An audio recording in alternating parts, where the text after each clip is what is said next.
Hi friends, welcome back to Supraja's kitchen.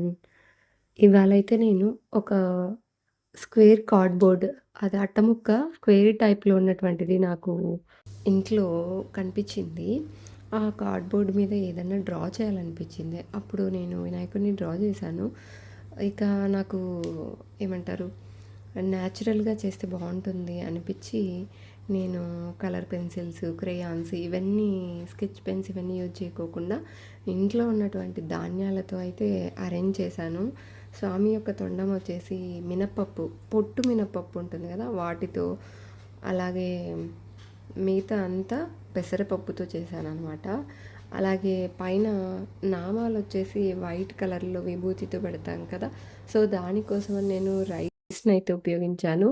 అలాగే స్వామి యొక్క దంతంనొచ్చేసి పోహ ఉంటుంది గదా, దాంతో పెట్టాననమాట. ఇక్కడ కాళ్ళ దగ్గరకొచ్చేపాటికి నాకు కందిపప్పుతో అరేంజ్ చేసి చూసాను. బట్ నాకంత లుక్ అనిపిచ్చక మళ్ళీ పెసరపప్పుతోనే అరేంజ్ చేశాననమాట. ఫైనల్‌గా అయితే అంతా స్టిక్ చేశాను. ఇలా వచ్చేసింది. కొంచెం డ్రై అయ్యాక చూసాను, ఇది నార్మల్‌గా ఉందని జెప్పి దీనికి కాస్త సైడ్ ఫోటో ఫ్రేమ్‌కి ఏ విధంగా అయితే కలర్స్ ఉంటాయో, ఆ విధంగా చేస్తే బావుంటుందని జెప్పి 2 యాక్రిలిక్ కలర్స్‌నైతే అప్లై చేశాననమాట. ఆ 2 యాక్రిలిక్ కలర్స్‌ని ఇలా అప్లై చేశాను.